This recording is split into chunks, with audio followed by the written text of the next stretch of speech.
Thank you very much, Tala, for that introduction. I must say it's very pleasing to see the full house and all the interest that is taking place in our evaluation. I mean, I know there were coffee and sandwiches, no sitting allowances, but you've still all come. I hope you will find the presentation useful and informative. There is documentation for those that like the serious press. You've got the full report, and as a bonus you can download the annexes, which are twice this size, online. For those that like the simple life, then you could just have the 4-page handout. And I will now move on, and I will try and go through. It's not working. What's going on, Ida? Let me try placing. This way around. Ah, right. Okay, that's good. Thank you. So I'm just going to get started, and I'll try and keep to time. And I think it will be very interesting to have the follow-up discussion with the three wise men afterwards. I'd like to just very briefly touch on this evaluation. It's a summative evaluation. It's going back right to the beginning of the initiative, which, as Tala said, was in 2007 at the Bali Conference. And we did the evaluation using a fairly standard methodology. We reviewed a lot of documentation from a whole variety of sources. We conducted semi-structured interviews with key stakeholders around the world. We had field missions to 4 countries. I would just note that we used an evaluation which I think has just been completed now, which was an independent evaluation of the climate investment funds. We used the interim report, and after we had completed our report, they got the draft final report of that evaluation, and there was a lot of disagreement. So you will see in certain places there are footnotes that draw attention to the fact that the various institutions that were the subject of that evaluation had certain dissent, and that is recorded. I think I'd just like to talk to you a little bit, and those who have been at the previous seminars will know. It's a question of how do we approach the evaluation. And I think, I like to see it in, you can look at evaluation in 3 ways. People can either do a whitewash that says everything is wonderful, or you can be, really negative and say everything is complete rubbish, you're wasting your time and money. Or you can do what is in between, and that's what we've tried to do. So we try to maintain our independence, we try to be constructive, and we try to be realistic. And there's this great problem that 2020 vision is always perfect, but you didn't know back in 2007 what we know in 2014, and it's very easy to forget that the picture was very cloudy, very difficult at that time. And I do sometimes wonder why we have to be so focused on the negative. There are good things happen, there is good news. It's not always given the prominence that the bad news and the disasters give. And we've used a system of saying, okay, what would we expect to see, and what do we actually see, and try to compare the difference with those two, a standard research approach. And I think it's really important to understand that, fundamentally this whole initiative has been a research project. That's how it was set up. It was set up with the idea of seeing, if you put a large amount of money into RED, what can you achieve? When you do research, not everything works. You get positive results and you get negative results. But there's a huge difference between a negative result and a failure. So a failure is when everything gets messed up. But a negative result is useful and informative, provided you take account of that finding. And, I think it's important to emphasize both the positive and the negative, what has worked, what hasn't. Try and get this question of balance. And fundamentally, anything that relates into development is a high-risk business. And it's important to remember that. You know, development's not for the faint-hearted. It's a bit like old age, as I'm increasingly finding. Not for the faint-hearted. Just the presentation. I'm going to run you quickly through some background on REDD, background on the Climate and Forest Initiative, which I shall refer to by the English acronym of NICFI. I know you use CUS, but we're all familiar with NICFI. So we'll look at the lessons learned, and then we'll finish with the recommendations. So when we start to see the recommendations slide, you'll know that you're almost at an end of this. So let's go and think about what is REDD. Just to be clear, it goes back to Kyoto, to the discussions on the climate change, Kyoto Protocol, late 90s. And forests were not included in the Kyoto Protocol. REDD was talked about in concept there, and the difficulty was, how on earth do you ensure that you are paying for real gains rather than just a bit of protection of the forest here and then the bit down the road being completely destroyed. So that was the problem that Kyoto had. And then there was the Stern report from the UK, which drew attention to the fact that about a sixth of all greenhouse gas emissions were coming from land use change, and particularly from forests, and of course from forests that have huge carbon storage, like the peat forests in the tropics, which have got huge quantities of stored carbon. Now, it's interesting if you read the Stern report, because he gives the view that dealing with carbon emission, reducing emissions from land use change would be quick, simple, and easy, and it hasn't proven to be any of those three. But you know, I think it's interesting as well, because if you look at the forestry sector and you look at what is going on, you know, there are only two games in town. So there's REDD Plus, and there's the EU programme on forest law enforcement, governance and trade, which is about legal timber.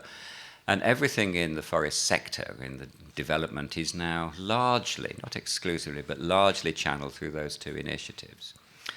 But it's also important to remember what happened in the past, you know, and a lot of what is being done for both FLEGT and for REDD Plus is not very different from what was done 20, 30 years ago on previous initiatives, which sadly didn't work as well as was intended. I think that the key things about REDD are those 3 points. First of all, it's results-based. So you get the benefits when you've got verified results. There's the phased approach, and the 3 phases are developing readiness, then going through pilots and demonstrations, and then coming into results-based payment. And of course, it has a developmental side to it. So it isn't just about the climate side, it's also meant to be developmental. And of course, NICFI was never intended to meet all the costs of REDD in every country of the world. You know, it's just impossible for it to do that. So it was always very clearly stated, certainly by Eric Solheim when he spoke, that, you know, this was a high-risk strategy. If Norway didn't do it, then we would never know whether REDD would work or would not. And also that he accepted that it was, you know, the possibility that things wouldn't work as expected. So that was clear from the outset. And it was also clear that the Norwegian funding was meant to be facilitatory and wasn't meant to cover everything. Now, just little quick oversight for those of you that are not familiar with this concept of REDD. So you reward countries for reducing and reversing forest loss and degradation, and that reduces the emissions. You avoid leakage to ensure that there are real reductions, which is why the aim is to work on a national basis. You apply safeguards to eliminate unacceptable social and environmental practices. And then you measure, report, and verify the changes. And then you get payments. So all the donors feel happy because they've done good. And the recipient countries are pleased because they've got the money. So, it's theoretically a win-win situation. But it isn't, unfortunately, quite as simple as that. There are many challenges and many difficulties to be overcome. So just a bit of background on the Climate and Forest Initiative. It has 3 climate objectives.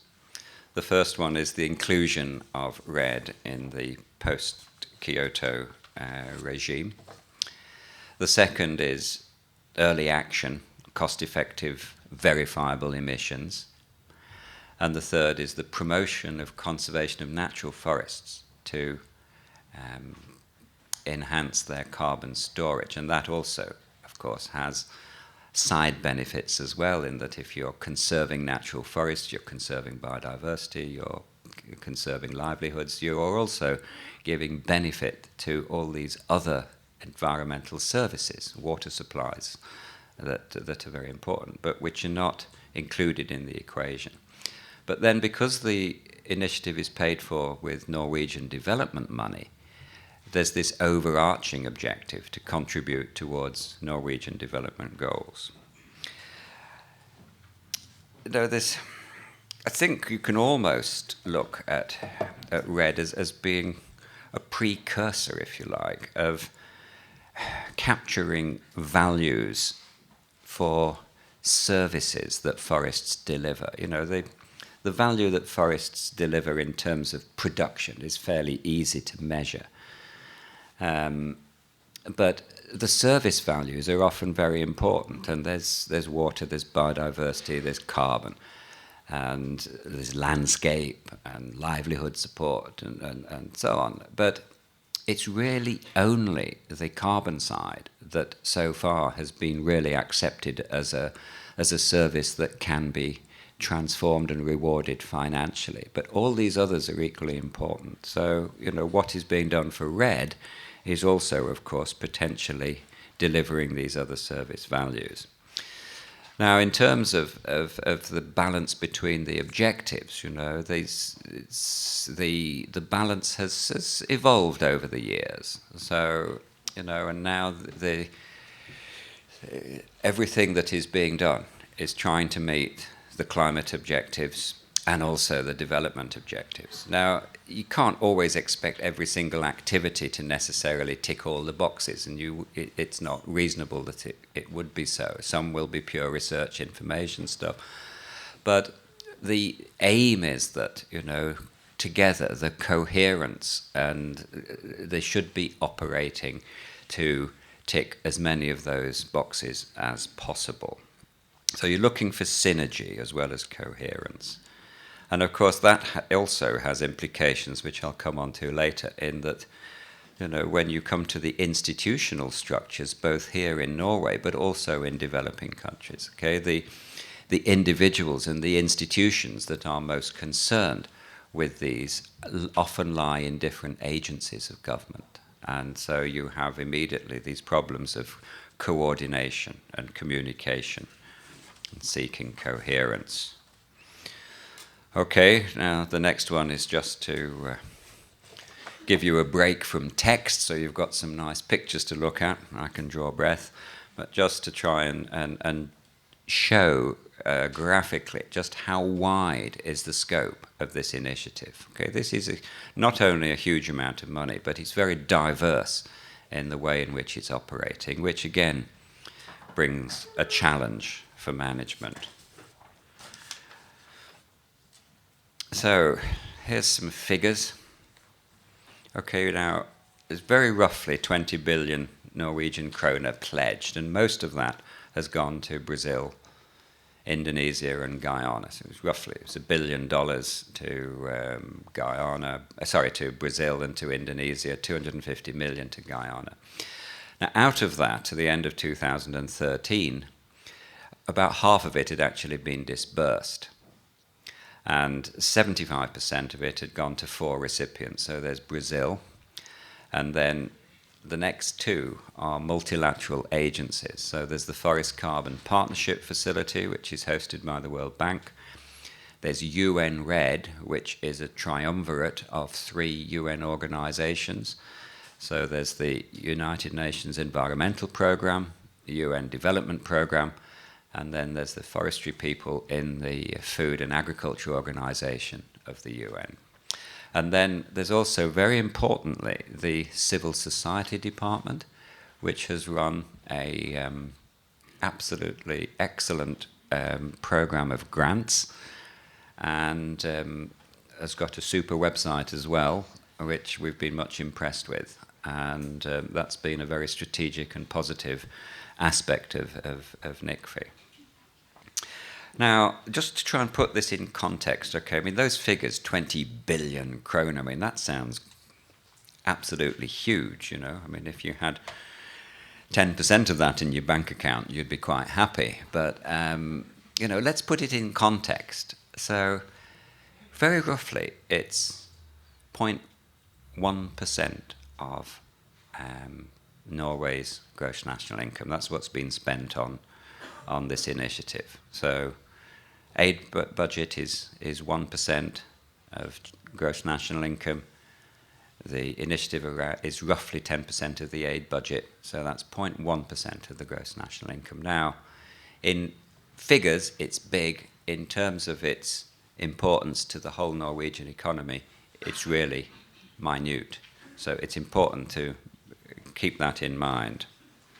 There has been an accumulation of unspent funds, and that is particularly in some of the multilaterals, but that's a question of the way in which the multilaterals function. They tend to draw money down against their plans in order to make sure that they're not caught short, and then the plans don't necessarily run as smoothly as they hope. So you do get an accumulation. That's the way they operate. It isn't really something which is particularly specific to NICFI. So let's just look very quickly in terms of the contribution to that has been made to the global regime. NICFI is the biggest donor. There's been a good contribution to operational architecture, the way in which RED is going to go forward. Doesn't mean that it's going to be set in stone, but you know it's important to have that architecture. There's been a substantial contribution to engaging with both RED countries, partner countries, and also with donors. The bilateral partnerships have been really important, and particularly the 2 major ones, the one with Indonesia and Brazil. And there's also, Norway's been very instrumental on keeping the progress going in the climate change discussions through its own experience and also that of its partners. And those have all been really, really positive things, and we think that that's been very successfully delivered. You know, the climate change discussions are going very slowly, as they will. You know, this is involving all countries. It's run by consensus. It's going to be slow. There's been a good contribution to early action on RED, international policy on measuring, reporting and verification. There's been good work on financial mechanisms for RED, and particularly on safeguards and stakeholder engagement. But private sector has been a little reticent to come forward, and part of that is that the private sector is rather nervous of RED. You know, it is potentially quite difficult. It has high profile. There are many interest groups who are concerned that it takes their interest into account. The private sector doesn't really have the skills and expertise to do due diligence on things like RED, and so it tends to prefer to work on, if it's going to do climate-related funding, it works on things that it understands, and so that's been a major problem. Now, I know that there is strategic work being done by NICFI, but it's still at a fairly early stage to try and engage private sector, work on sustainable supply chains, and so on. And it's been a good contribution to the conservation of natural forests and the pilot projects, new conservation forests. The moratorium in Indonesia was huge thing. It's not 100% perfect, but for Indonesia, and coming to remembering we need to talk about realistic, what's possible. And we're not talking about perfection. And there have been good safeguards on natural forest conservation, so that goal has been quite well met. Against the development objectives, we felt that there was also, actually, I have to say, we were surprised at the findings on the development goal because we thought that they were more than we had expected. And so forest governance, there's been good progress on.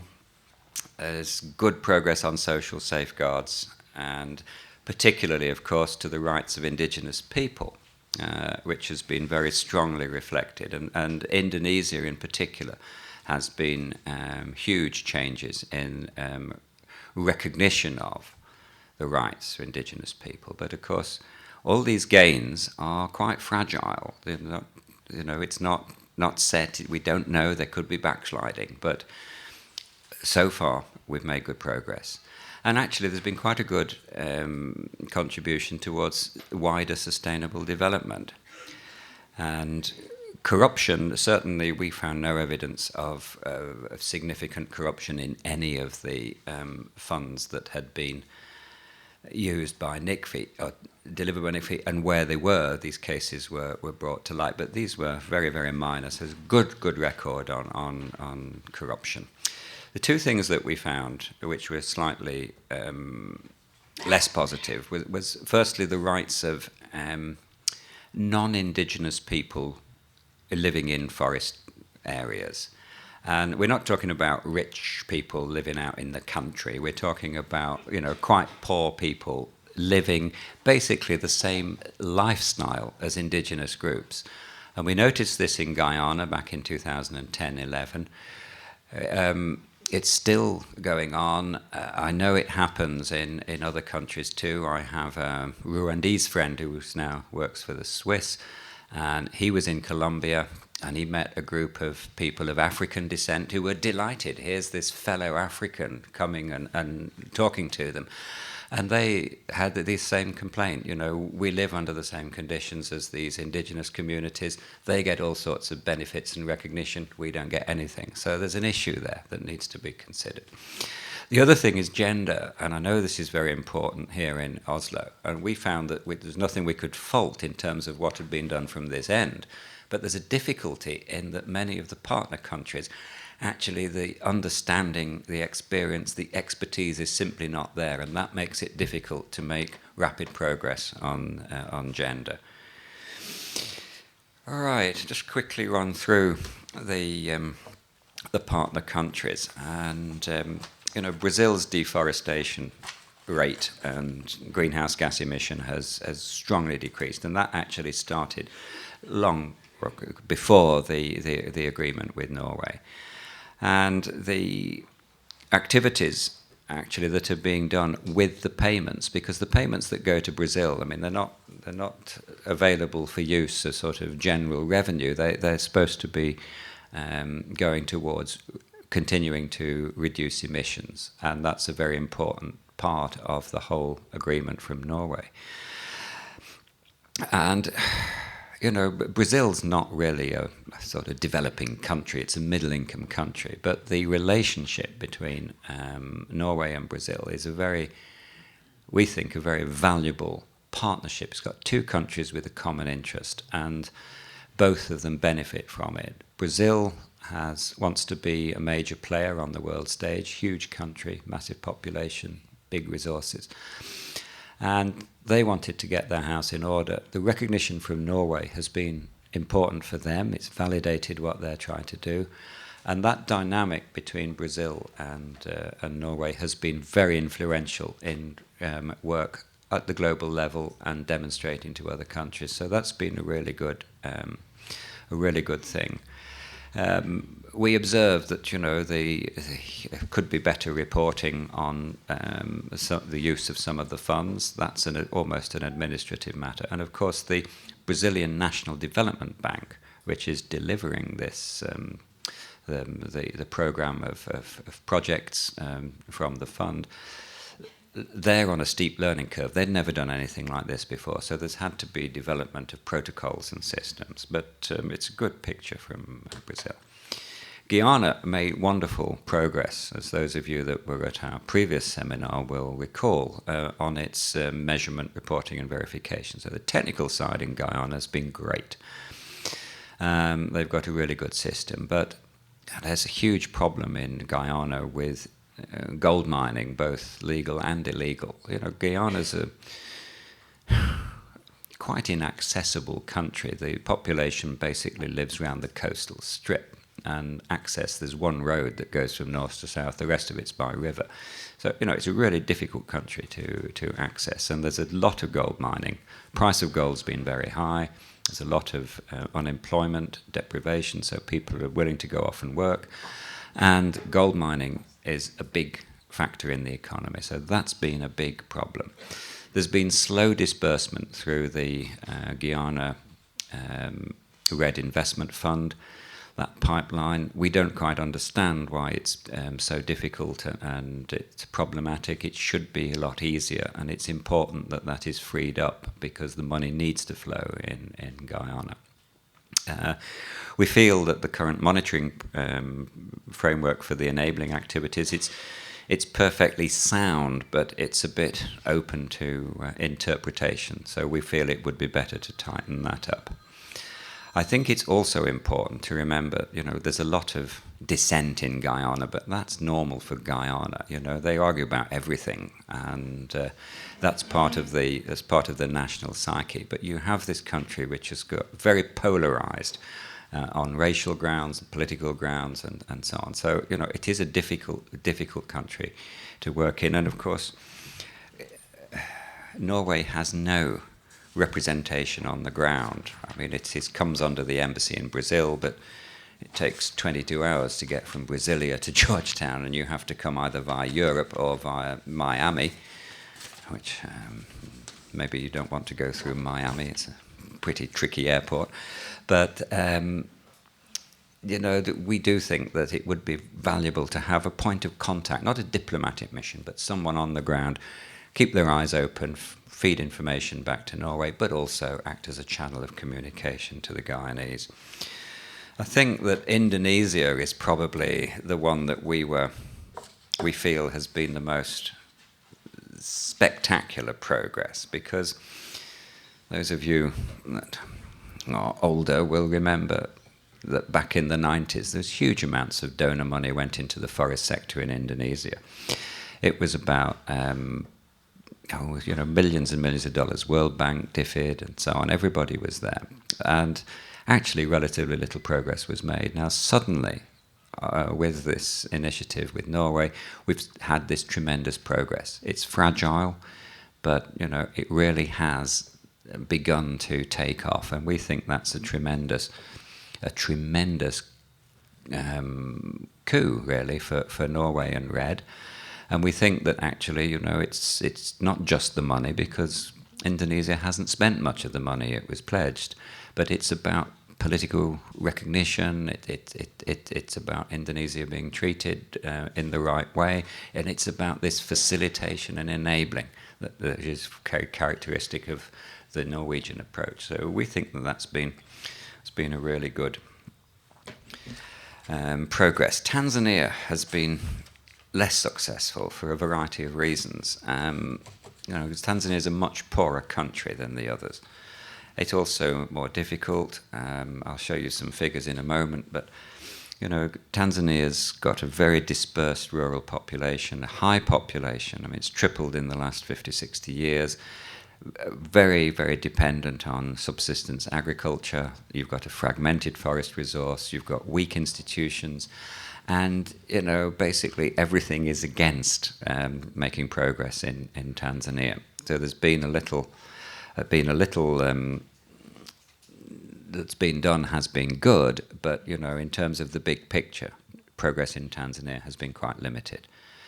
I'm not sure that you would have expected very different. I'm just going to show you this graph. Now, this is a sort of it's in the report. There's a typing error in it, a printing error. Let me say a printing error in this figure on the report. But basically, what I tried to do here was I've adapted all these different things. So there's the percentage forest cover, the percentage that live rurally, which gives you an idea about forest dependency.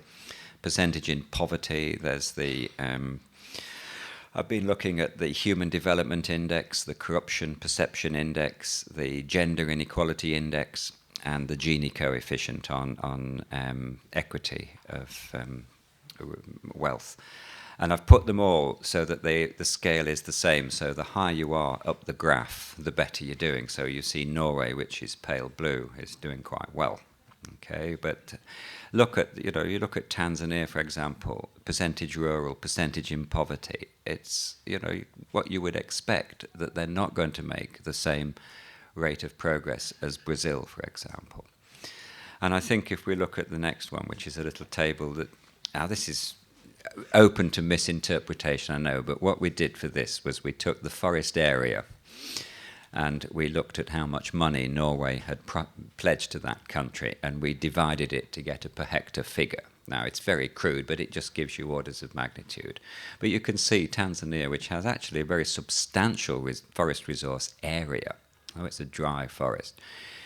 The Norwegian money is actually quite low. It's just $1 a hectare. Now, one of the problems is if you tip huge amounts of money into a country like Tanzania, the absorption capacity is quite limited. So you don't want to do that. But if you're putting that amount of money in, you're not going to expect spectacular growth.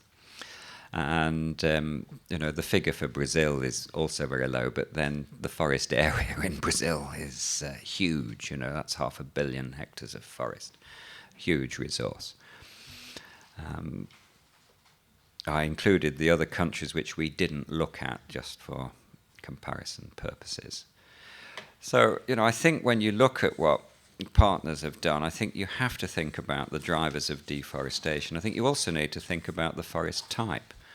Okay, closed tropical forest like you have in Brazil and you have in Guyana and you have in Indonesia in the main is got quite a high carbon stock. The Miombo woodland, which is the predominant type in Tanzania, has got actually quite a low carbon stock. So it's going to be quite difficult for them to earn huge amounts of money for reduced emissions because there are not that many emissions when you clear it. And it's also very fragmented, which makes it costly to measure and so on. So you've got to think about governance and how effective the control is, and that varies widely across countries. But think about the cost effectiveness, and fundamentally you've got to think about the level of political interest. So when we look generally, we find that, of all the countries that have expressed an interest in REDD, you've got the ones who have made really good progress, the leading. You've got some that really have scarcely got out of the starting blocks, and that is quite a challenge. The promise of funding seems to be important for country engagement, but our interpretation, particularly from what we see in Indonesia and Brazil, is that it's not just the economic incentive; it's the political commitment made by promising huge amount of money. That sort of recognition motivates people in the same way as when you motivate your staff in an organization. Salary is important, but it's not the only thing. It's about recognition of people. It's about treating them correctly. It's seeing them as individuals and so on. And that is very important in our view. And I think the lack of certainty over funding, because Norway's main donor and other countries are not pushing out money in the same rate that Norway has. Countries are getting worried. Where's the money going to come from? I have to speed up a little bit. Okay. Now, in terms of the management here in Oslo, widely admired, and I think working with other donors has been good. And good tackling of corruption risk, a wide range of modalities. I think the point that we've lighted on, and I know that it's not fully agreed with everybody, but we think that this complex management structure, initially there was Ministry of Foreign Affairs, there was Minister of Environment, as it then was, and there was NORAD. Now, these are three institutions. They all have their own goals. They all look at things slightly differently. And so we think, and it comes through in our recommendations, that, getting more laid down in black and white, more formalized planning documentation is really essential in order to get coherence and consistency. Because institutions have cultures, they operate in different ways, they have different priorities, they view the same situation differently. And it's important to get consistency so that everybody's singing from the same sheet. In terms of the country partners, I think I've covered these, all the relationships. I don't want to spend any more time on that one. I think the other donors have been valuable. Everybody that we spoke to was really very positive about Norway. And I think the initiatives that are taking place with the UK and with Germany, this is a modality which I think is going to prove to be one of the more successful ones. We were surprised that there was a bit of a lack of familiarity with fleg tea here in Norway. Some people know about it, but of course this is to do with trade in tropical timber. You really don't import any tropical timber of any significance, so why would you be interested? But what is being done by that program in terms of governance and so on is very, very similar to RED, and so we think that there is a potential contact point there that might be quite valuable. I'll just touch briefly on the multilaterals. Now, FCPF is the Forest Carbon Partnership Facility. FIP is the Forest Investment Programme. UN RED I've covered. CBFF is the Congo Basin Forest Fund, which was a UK-Norway fund, which was being used by Norway to try and deliver money into the Congo Basin, which is the third important tropical forest basin. You've got Amazon, you've got Indonesia, Sonda Basin, and then in the Congo Basin is your third tropical forest basin. Norway had to use multilaterals for disbursement. It cannot put all this money through bilateral programs. It doesn't have the possibility. And, we feel that Norway's been very successful to the extent that you would expect in influencing these multilaterals. But multilaterals are very concerned about their reputations. They don't want to have inspection panels. So they tend to, belt and braces approach to dishing out any money. And this means that the money goes out quite slowly. And yet much of Norway's aim is to get things going quickly, to get the money out quickly. And the multilaterals have not been perhaps ideal partners in this. So this is something that we think needs to be looked at more. And it comes back to balance. We think that the sort of NICFI itself has been incredibly responsive. What is possible in Norway, which is impossible in the UK, for example. Make decisions, get money in a matter of weeks. It takes them years in the UK. So, we think that that's been very helpful. What we see in terms of the strategic work that's being done is also very positive in terms of new ideas to do with wider landscape level approaches, supply chains I've mentioned. But we do think that this problem of slow progress by many countries is going to really need something that needs to be talked about. So we've got this sort of coming together, if you like. So I think that, I'll just list these points, the managing expectations is going to be really important, particularly those countries that are not going to make results-based payment. How do you explain that to these countries who entered it hopefully in good faith and are not going to get results-based payment, but have already begun to make some progress? How do you capture the gains that have been made in governance, for example, if they're not going to get results-based payment? And we think, there's this, you've got to really consider how on earth you're going to go forward. And we see that, that there's a wide scope, that we've got the RED model, we've got the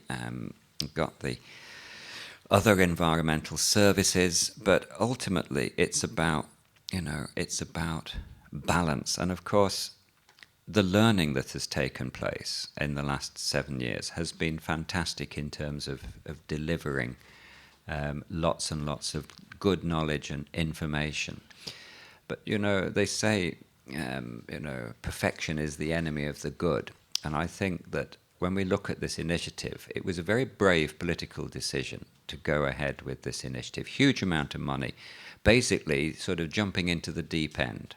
It was done in recognition of the risk. And I think that when we're judging the results, we have to bear that in mind, that not everything was going to work. We had imperfect knowledge. We were doing something high risk. And so we look at the value overall, not try and sort of pick out, oh, this didn't work or that didn't work. That's not really very helpful. And we think that the critical thing now is to really make use of the knowledge that we have and think about what has been achieved, really go through now, look at not just the information that's here, but look at other donors, what they've managed to achieve, do a really intensive study of what we now know about RED compared with what we knew back in 2007. And then, as appropriate, revise the NICFI policy and strategy and review the partnerships, civil society fund, multilaterals, other donors, bilateral, and do a strategic planning exercise and work out, what's being good, what's going to be appropriate. And we think that this is important, that this is done collaboratively with all the institutions and agencies that are involved. It's important that everything's out on the table, everything is transparent, that everybody who's going to be involved in decision making actually understands things in the same way. You all know the old joke about the three blind men and the elephant. I've got the trunk, I've got the tail. I'm stroking the stomach, and they're all describing what they've got, and it's all complete nonsense anyway. We think that there's an issue about Guyana and Tanzania. They're not working well, and we do think that there's a need for a high-profile multidisciplinary mission to those countries to really look at how best to go forward and what options there are. And we think as well that communications are important, not just important in order to get the message out for people to use, but also there's a huge amount of information that has been generated which can be really show the value of what NICFI has done. And we feel at the minute that there's a tendency to hang back, to be a bit too shy, and we think this is quite wrong. Overall, NICFI's been really successful. They've done a huge amount of really good stuff, and they need to be proud about that. Norway's been made the global leader on RED. Didn't want to be, but that's what's happened. There isn't anyone else there. There's no one else wanting pole position. And it's important that Norway now accepts that mantle and moves forward. And we think that you've got lots of good stories to tell, and we think they need to be told very clearly. So, for those of you that remember your Tom and Jerry cartoons, so, thank you very much.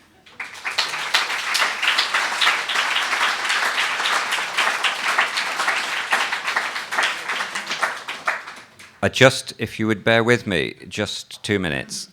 This is the last evaluation under our contract with NORAD Evaluation Department. So this is the last performance that I shall be giving, you'll be pleased to hear, under this contract.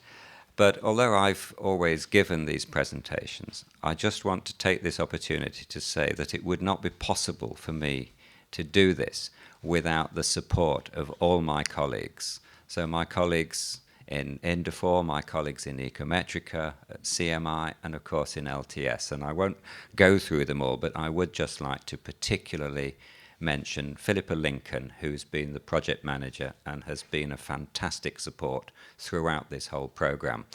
and has nagged me and kept me, nose to the grindstone when necessary. And without her help, it would have been impossible for me to do this job. So, I come up, I make the presentation, I get the applause, but I would like you to all also recognize the important role that all my colleagues, both in the core team and those that have done specific tasks, have made to what's been a really interesting series of evaluations. So thank you, my core team.